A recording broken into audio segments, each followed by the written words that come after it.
Fabien a rejoint la société l'année dernière. C'est une belle histoire, donc je vais vous la raconter. C'est quelqu'un qu'on a rencontré lors d'un partenariat créé avec la société Laser Contact, qui nous a rejoint sur la division conseil et commerce pour nous aider. Donc je vais le laisser se présenter. Donc bonjour à tous. Alors je suis désolé, hein, je pense que vous l'entendez à ma voix. Je ne serai pas la personne qui va parler le plus pendant cette conférence. Comme le disait Maxence, en effet c'est une histoire qui est née sur Twitter, tout simplement. Dans mes tâches de veille, j'ai réussi à rencontrer Improvise. Et c'est la raison pour laquelle aujourd'hui je suis présent avec eux à la tête de toute la dimension commerciale. Et je pense qu'on va vous présenter quelque chose qui va vraiment vous intéresser. Je pense qu'il y a des marques, il y a des enseignes qui sont présentes parmi nous. Et je pense que là, on a quelque chose qui va vous permettre d'avancer sur le sujet de façon sereine. Voilà, donc ne le sollicite pas trop, hein, sinon il pourra vraiment plus vendre. En tout cas, il pourra plus parler, plus vous conseiller.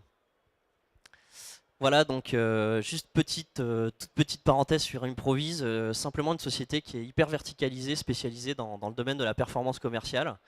Et évidemment, tout ce qui touche au digital, donc les solutions principalement tactiles et gestuelles, sur tout type de support, que ce soit sur tablette, écran. Le challenge d'Improvise, c'est faire en sorte qu'on améliore les performances commerciales en libre service ou avec vendeur, en magasin ou même dans tous les lieux physiques. Principalement avec pour l'objectif de faire des ventes. Voilà. Donc pop-up store, corner, enfin, tout ce que vous pouvez imaginer également. C'est vrai que le point de vente a quitté un petit peu son côté traditionnel et il a tendance à sortir un petit peu de ces lieux historiques. Mais en tout cas, voilà, c'est des problématiques qu'on adresse aujourd'hui. Deux petites définitions, parce que c'est pas forcément toujours très clair pour tout le monde. En tout cas, il y a 1000 façons de définir les termes magasin connecté, magasin digitalisé, omnicommerce, etc. Donc juste pour qu'on soit en phase et qu'on vous donne notre façon nous, de préciser les termes, ce qu'on a appelé le magasin digitalisé, c'est le magasin qui va être équipé d'un certain nombre de supports digitaux de tout type, mais ça va être relativement passif par rapport à l'environnement global cross-canal, c'est-à-dire qu'on ne va pas forcément avoir d'interaction avec l'environnement du mobile, l'environnement e-commerce, on ne va pas forcément être intégré dans l'univers de la marque qui est celui qui est perçu par le consommateur, quel que soit le canal de vente. Donc un magasin digitalisé, principalement un magasin qui va être dans une bulle, et celle du magasin. Au contraire, le magasin connecté, lui, c'est un lieu de vente toujours physique, hein, mais qui va intégrer et exploiter les canaux de vente digitaux. C'est-à-dire qu'on va utiliser la force des autres canaux de vente, le e-commerce, le m-commerce ou tout type d'autres canaux de vente, pour les intégrer et les exploiter à l'intérieur du magasin, voire même utiliser le réseau de magasins en propre comme un effet de levier pour les autres canaux de vente e-commerce ou autres. Ça marche vraiment dans les deux sens, c'est un cercle vertueux. Voilà, donc c'est notre façon, on va dire, très simple de définir les choses. Les effets de levier sont assez simples, hein. C'est l'augmentation des ventes, on en reparlera un peu plus tard, le fait de gagner de la surface de vente, améliorer l'expérience client, ou être tout simplement cross-canal ready, c'est-à-dire intégrer le magasin, sortir de sa bulle et l'intégrer dans le commerce global. C'est vrai qu'aujourd'hui, quand on voit le prix des loyers, je pense notamment aux enseignes qui ont des stratégies d'implantation dans les centres-villes. Le fait de pouvoir, avoir une solution qui permette de diminuer les stocks, c'est forcément un avantage. Maintenant, avoir moins de produits exposés, c'est pas pour autant qu'on ne doit pas délivrer un niveau de service aux consommateurs, aux clients, qui ne soit pas optimal. Et donc, pour ce faire, tout ce qui va être la démarche de magasin connecté aura un sens. Parce que vous pourrez présenter sur des écrans de tout type des produits qui ne sont pas forcément exposés. Et ce qu'il faut voir, enfin, ça dessus, ça paraît un petit peu évident, mais tous les produits finalement qui peuvent se vendre sur Internet, vous pouvez les vendre également, dans un point de vente.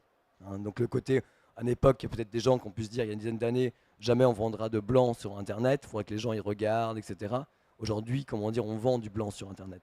Donc s'il n'y a pas la possibilité également de pouvoir en magasin vendre du produit non exposé. Hein.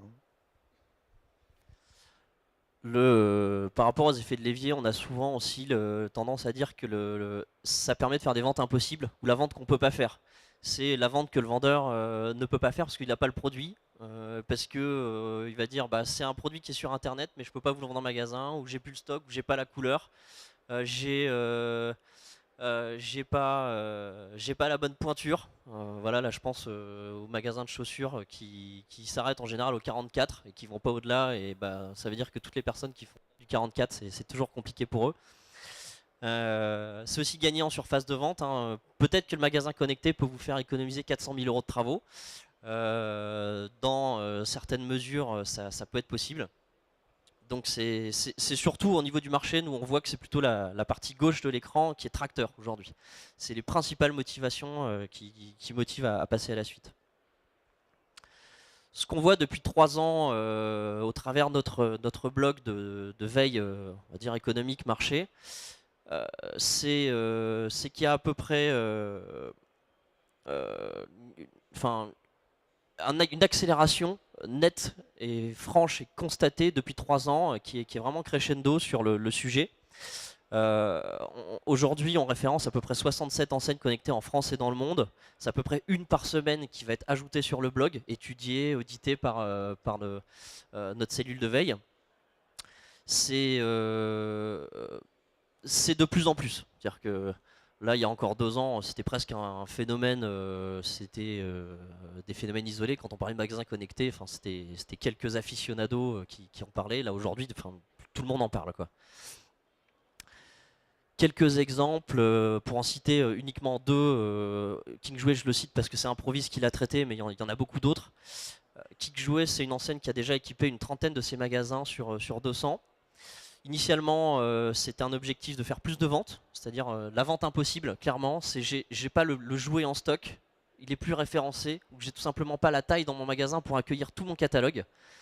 Kingsway, il faut savoir que seul 1/3 du catalogue produit est présent dans les magasins. Donc ça veut dire que c'est une chance sur 3 seulement de trouver le produit, de pouvoir vendre un produit par rapport à tout le catalogue et les possibilités du catalogue. C'est déjà une trentaine de magasins équipés et un chiffre d'affaires moyen constaté en augmentation de 5%. Sachant c'est pas linéaire, les 30 magasins font pas ces résultats-là. Il y a certains magasins qui performent beaucoup plus que d'autres, ça va jusqu'à 10 fois plus. C'est-à-dire qu'il y a des magasins qui, quand ils sont bien rodés, avec une bonne force de vente et qui sont bien formés, ça peut être très performant. Un autre contre-exemple qui n'est pas vraiment un contre-exemple, mais c'est plutôt une vidéo qui a beaucoup tourné sur internet depuis 3 ans, mais que je réutilise toujours parce que c'est vraiment intéressant. C'est une caricature du web par Google.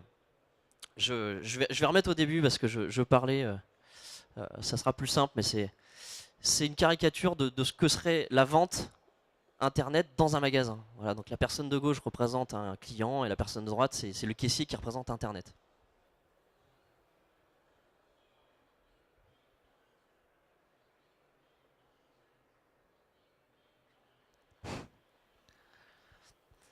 Voilà, donc ça typiquement c'est pas le magasin connecté. Le message que en fait il faut faire passer, c'est que internet, le e-commerce on va dire, si on voulait le mettre tel quel en magasin, générerait à peu près ce type de comportement un peu exagéré.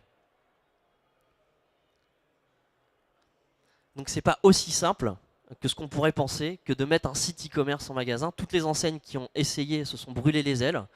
Je ne vais pas rentrer dans les détails, mais je pourrais vous citer beaucoup d'exemples si vous venez après poursuivre les discussions avec nous.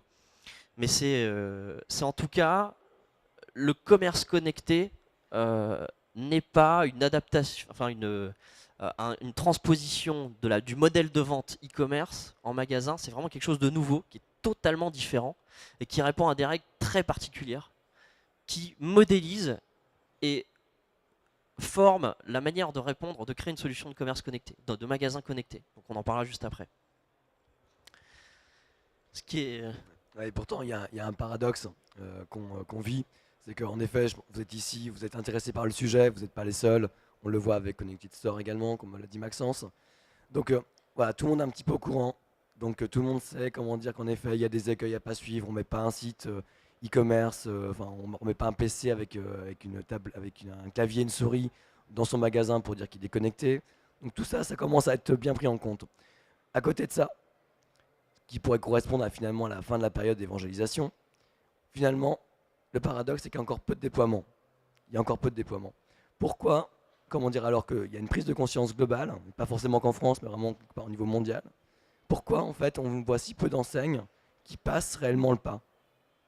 Donc là, c'est vraiment aujourd'hui une situation paradoxale où la prise de conscience est globale, mais la généralisation tarde à se mettre en œuvre.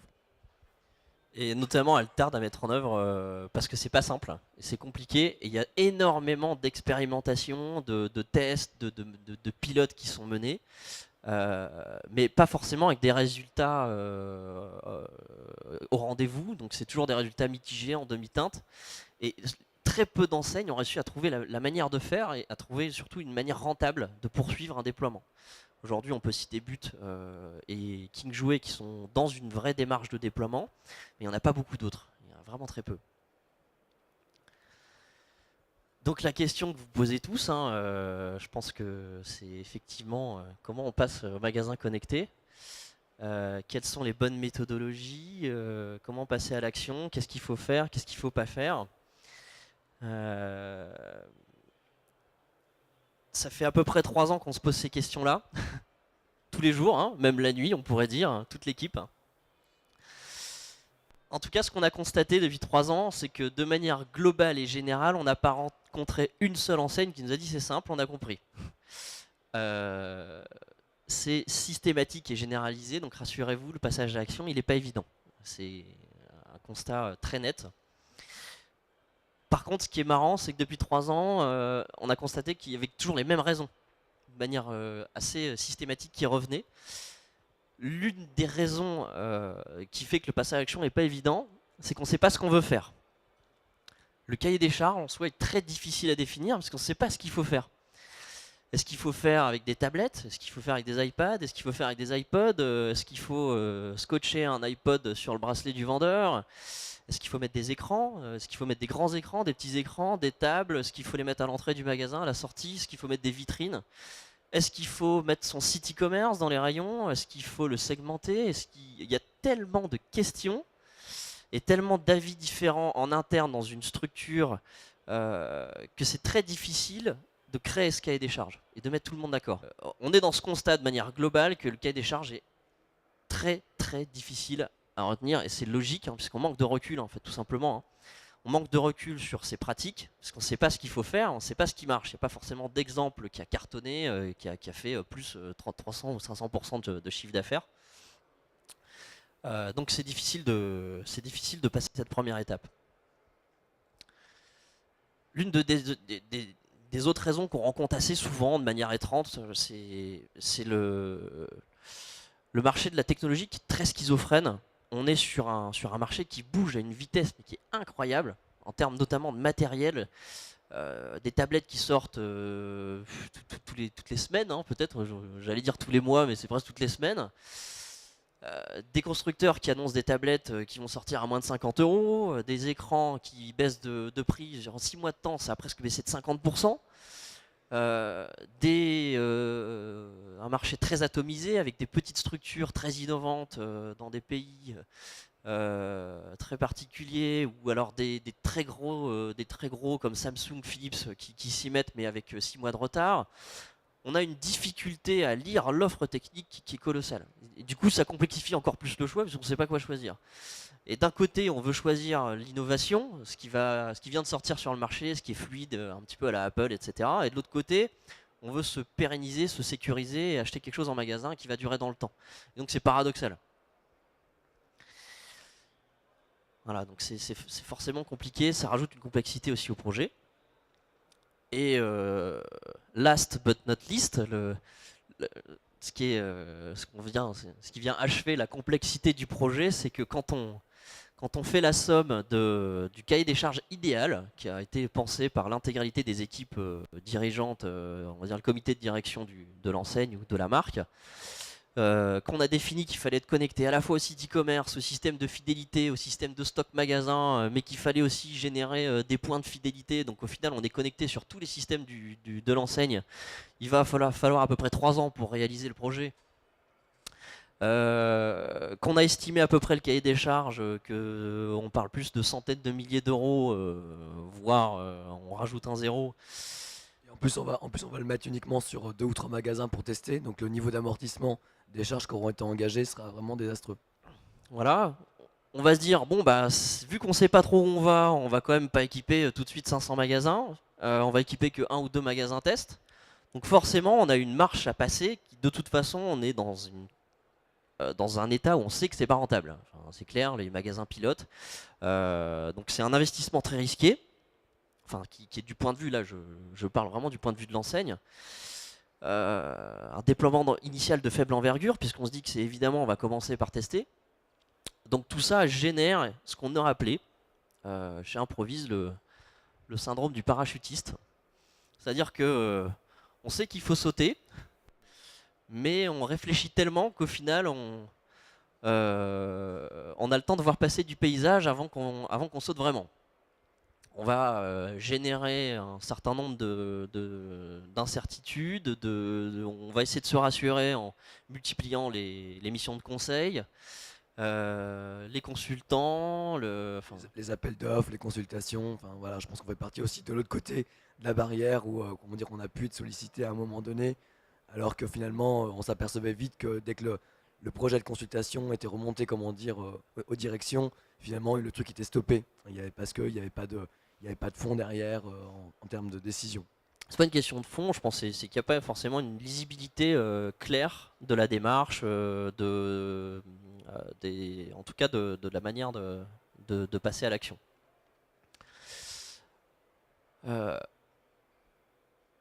Constatant ça, nous on a mis au point, on va dire, une méthodologie de travail qui est vraiment propre aux magasins connectés, aux stratégies de magasins connectés, qui est une démarche, on va dire, très bon sens paysan.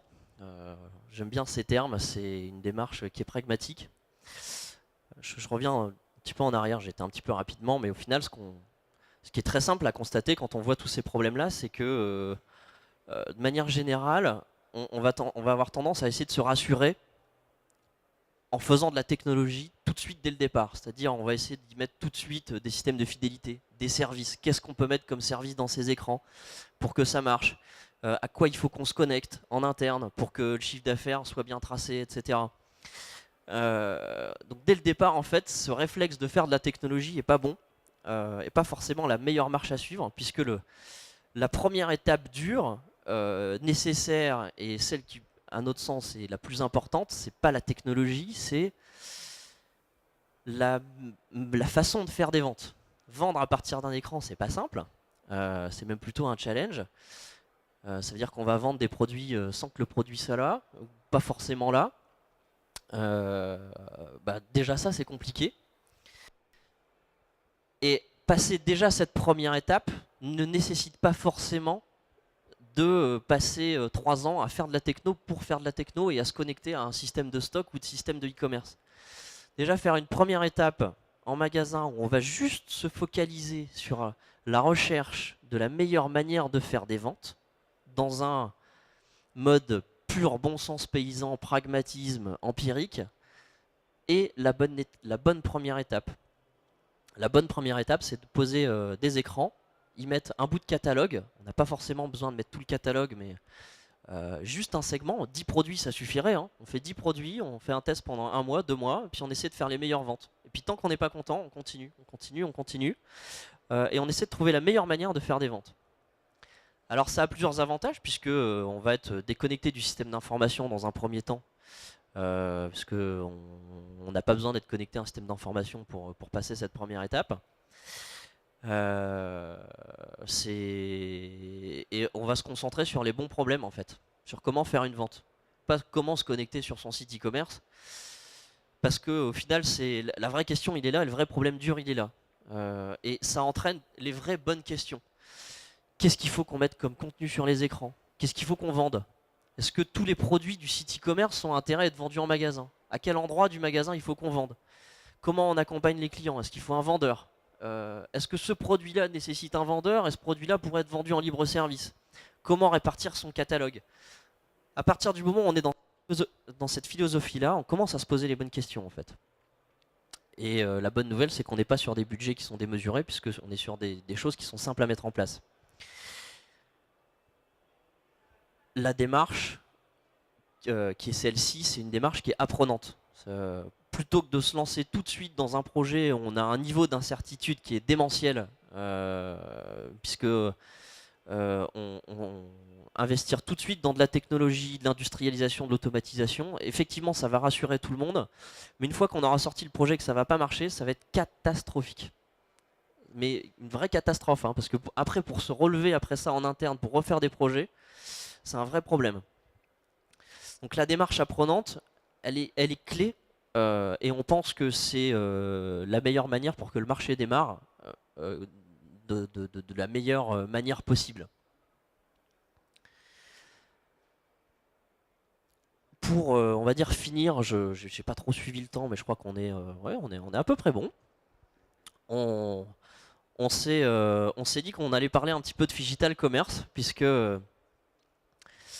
au final, quand on a créé Improvise, donc là c'est purement une anecdote, hein, mais on ne savait pas sur quel marché se classer. Bon, on n'est clairement pas dans le e-commerce, hein. On n'est clairement pas non plus dans le m-commerce, vu qu'on ne fait pas de la mobilité, hein. C'est absolument pas la philosophie et le positionnement d'Improvise. On ne va jamais aller proposer du développement d'applications en situation de mobilité, mais mobilité consommateur. Au début, on se situait sur un marché qu'on appelle le OOH. Donc c'est un marché qui est, je pense les connaît, mais c'est le marché du digital signage, de l'affichage numérique, le digital out of home. Donc un marché que les aficionados connaissent et utilisent. C'est vraiment le marché de l'affichage dynamique. Mais ça nous positionnait pas Improvise quand même clairement sur un marché, puisque le mobile aussi est out of home. Le mobile ici peut très bien être utilisé en dehors de la maison. Et au final, on a pris l'habitude en interne d'utiliser un terme qui est le Phygital Commerce, qu'on utilise. Donc on se dit que ça peut être intéressant de vous partager pourquoi on utilise ce terme, parce qu'au final, nos clients le trouvent très bien aussi, puisqu'ils le réutilisent et se l'approprient. C'est tout simplement le digital associé au lieu physique, mais un lieu physique précis. Ce qui veut dire que deux écrans positionnés à 3 mètres d'intervalle dans les règles du Phygital Commerce n'auront pas forcément le même contenu, la même animation commerciale, le même but, ni les mêmes chiffres, la même façon d'analyser, les mêmes règles. On touche en fait, quand on parle du Digital Commerce, vraiment aux règles de quelque chose qui est nouveau, qui n'existe pas, qui ne sont pas les règles du e-commerce, qui ne sont pas non plus les règles du m-commerce, qui sont vraiment très propres au commerce dans les lieux physiques, dans les magasins. Les magasins sont le premier exemple, mais aussi dans tous les lieux publics, hein. On pourrait très bien avoir du commerce digital dans les gares, dans les restaurants, dans les bibliothèques, dans les lieux sportifs, dans les crèches pour les enfants, dans les hôpitaux. Il y a 1000 endroits où ça peut être intéressant pour des marques d'être présents physiquement et de pouvoir vendre ses produits via des écrans qui sont présents dans les lieux physiques. Donc voilà, donc ça c'est un terme qu'on utilise et qui on aime bien parce qu'il qualifie bien en tout cas notre métier, ce qu'on fait. Du coup, positionné dans ce marché-là, on a défini qu'il y a quand même quelques règles. On s'est dit que ça pouvait être intéressant de les partager avec vous. Notamment une règle qui se distingue on va dire, du e-commerce. On a pris juste le e-commerce et le Phygital Commerce, c'est la surface d'expression d'une marque. Je vais commencer par la droite. En fait, la surface d'expression d'une marque dans le e-commerce, bah, c'est un écran. Quelle que soit la marque, on a juste un écran pour exprimer son positionnement, son message, ses produits, son offre. D'ailleurs, on n'a aucune maîtrise sur cet écran, hein, puisqu'on est cross-platform, cross-écran. Il y a des gens chez eux qui ont des écrans qui font 1 mètre de large. Il y en a d'autres, c'est plutôt des 10 pouces. Dans le Phygital Commerce, c'est l'inverse. C'est toute la surface du point de vente, potentiellement des dizaines, voire des centaines de mètres carrés qui peuvent être utilisés par une marque pour être visibles. C'est-à-dire que la stratégie de visibilité d'une marque sur des écrans, c'est pas forcément juste une borne ou juste une tablette. C'est peut-être des murs d'écran avec 30 écrans. Les écrans qui seront à gauche vont présenter, si je prends l'exemple du jouet des Playmobil, les écrans du centre des Lego, les écrans à l'extrême droite d'autres marques de jouets. Parce que dans le point de vente physique, on va jouer sur la vision panoramique, sur sur les yeux, sur le regard, sur le fait qu'on se déplace à pied. Donc on est sur un merchandising, un agencement qui est totalement différent. D'ailleurs, plus l'écran est petit, moins ça va marcher. C'est aussi des choses qu'on constate. Il y a une vraie loi de la visibilité produit qui existe dans le digital commerce. Plus l'écran est petit, en tout cas en libre service, moins ça va marcher. Par contre, dès qu'on est dans un scénario d'usage avec un vendeur, c'est différent.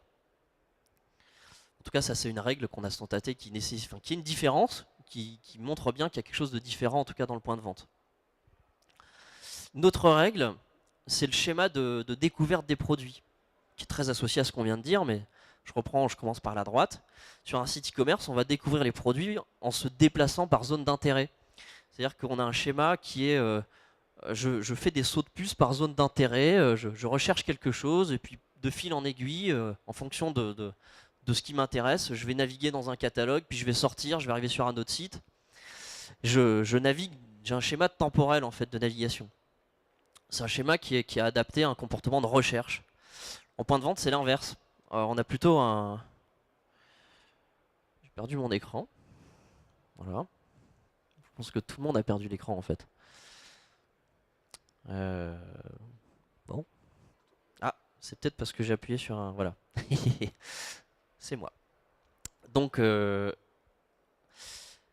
le point de vente, ce que je disais, c'est que le schéma de découverte de produit, il est totalement différent. Parce qu'on se déplace à pied et on utilise ses yeux. On va pouvoir utiliser la vision panoramique pour découvrir les produits. Et quand on est sur des murs d'écran, potentiellement de plusieurs centaines d'écrans, on va pouvoir jouer sur de la vidéo.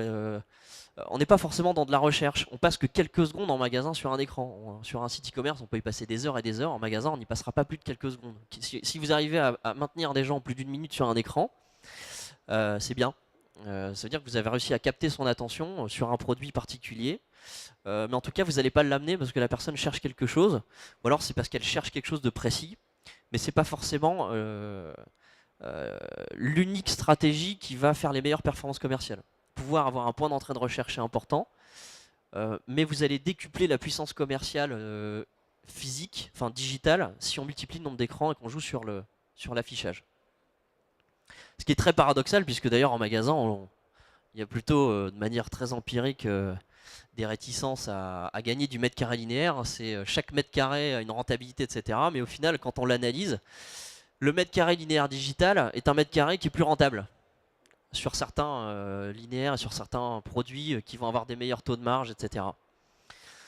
Donc là aussi, on touche du doigt sur des concepts qui changent les modèles économiques, qui changent les manières de penser et qui font qu'on est encore sur des choses qui sont complexes à mettre en œuvre, puisqu'il faut éduquer les gens, faire ses preuves, montrer que ça marche. Voilà, d'où ce qui milite encore une fois pour l'approche très apprenante, pragmatique, bon sens paysan. Une des dernières règles avant de passer vraiment à la fin, c'est le climat de confiance. Sur un site e-commerce, on est face à soi, on est très seul, même s'il y a des solutions de réassurance avec du chat, du live chat, c'est ça, on appelle ça du live chat. Dans le commerce physique, on a tout simplement le climat de confiance associé au magasin. On a quand même des taux de transformation qui sont bien plus élevés en magasin que sur du e-commerce. Et on a surtout la capacité de dire au client, si vous achetez ce produit-là, on va vous le livrer chez vous. Mais si ça ne vous convient pas, vous le rapportez en magasin. C'est moins complexe de se dire qu'on va le rapporter, il faut aller le poster à la poste, etc. Enfin, il y a une notion de simplicité qui fait que bon, je vais payer, c'est simple, j'ai quelqu'un qui me conseille, je peux le rapporter en plus le produit si ça ne me convient pas.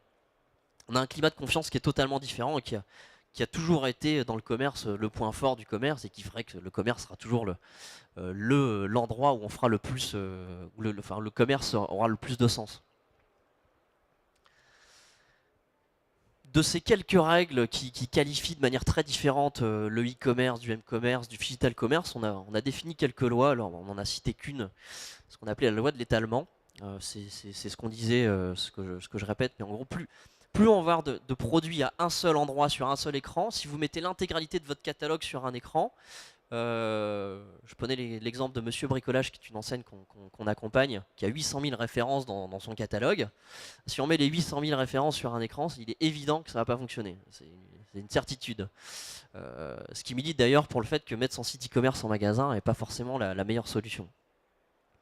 Donc il y a une notion de loi de l'étalement qui existe dans le digital commerce où plus on a de produits qui vont être visibles et étalés, et je dirais même au bon endroit, les jouets dans les jouets, la lingerie dans la lingerie, mieux ça va fonctionner. Parce qu'on va pas mettre de la lingerie, on va pas vendre de la lingerie dans le rayon pour les enfants. Par contre, quand on est dans le rayon pour les enfants, on va pouvoir mettre en avant du spécifique, jouets, etc.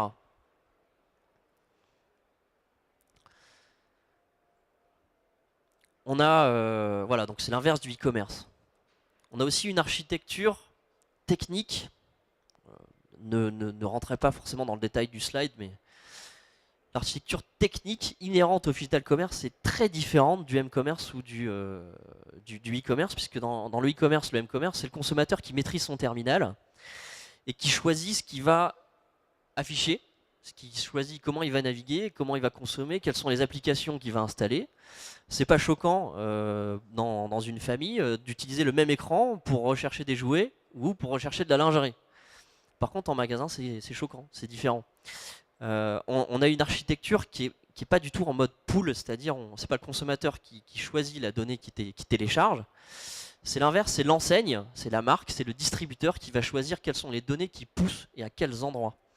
Et moins on va en mettre, plus ça sera performant, par écran en tout cas. Donc ce qui veut dire qu'on a une architecture web qui est un petit peu asynchrone, c'est-à-dire que on n'est pas sur du téléchargement à la demande forcément très précis, parce qu'on a une notion d'instantanéité qui est très forte, encore plus forte que sur du e-commerce en magasin. Il faut que ça soit instantané. Il n'est pas question qu'on attende en magasin. C'était déjà le cas pour du e-commerce, c'est encore plus vrai pour du magasin. Ce qui fait qu'on a une architecture technique complètement différente. C'est-à-dire que là, on va pousser de la donnée sur un parc d'écrans potentiellement hétérogène, potentiellement plusieurs dizaines voire centaines d'écrans par magasin. Les données ne seront pas les mêmes d'un rayon à l'autre, voire d'un écran à l'autre, même si on a deux écrans côte à côte. Il va y avoir une notion de publicité, d'animation commerciale, plus d'animation commerciale que de publicité d'ailleurs, qui va être très propre au magasin. Voilà, donc on a une architecture technique qui fait qu'on a encore une solution qui est très différente du e-commerce, et donc même des architectures web. Je passe aussi sur ça, on pourra en reparler plus en détail si vous venez poursuivre les discussions. Parce qu'au final, on ne pourra pas tout dire en 30 minutes. Il y a tellement de choses qui diffèrent sur le digital commerce du reste qu'on pourrait y passer vraiment des heures et des journées entières. Nous d'ailleurs, on fait des missions de conseil. Ils sont plutôt... c'est minimum une journée. On a rarement fait moins d'une journée. Et souvent, c'est plus d'ailleurs 3 jours, 4 jours. Sur des missions de conseil vraiment de base, d'entrée en matière, de formation des équipes dirigeantes et des décideurs sur la manière d'appréhender le digital commerce, de se poser les bonnes questions. Parce que si on rentrait dans le détail, on pourrait voir qu'il y a aussi une notion de closing qui est très importante dans le digital commerce. Comment closer une vente sur un écran en magasin, bon courage, c'est compliqué. C'est très difficile de closer une vente. Et il y a une manière de faire qui est très propre au magasin, et qui est qui sera très différente forcément du m-commerce ou du e-commerce. La captation d'attention aussi est une notion qui n'existe pas dans le e-commerce. Je vais capter proactivement l'attention des gens qui passent devant un écran en utilisant des systèmes de senseurs, de capteurs, de caméras, de Kinect, qui font que quand on passe, on fait un coucou. Alors ça peut être intrusif, mais sur des têtes de gondole, sur des produits, ça peut être des choses intéressantes à mettre en place. Des vitrines aussi. Des vitrines aussi, voilà.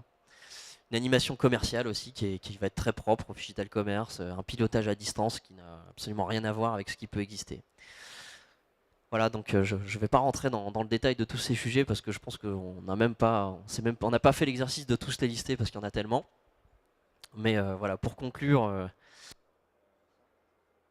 peux même pas conclure en fait puisque j'ai plus de micro aussi.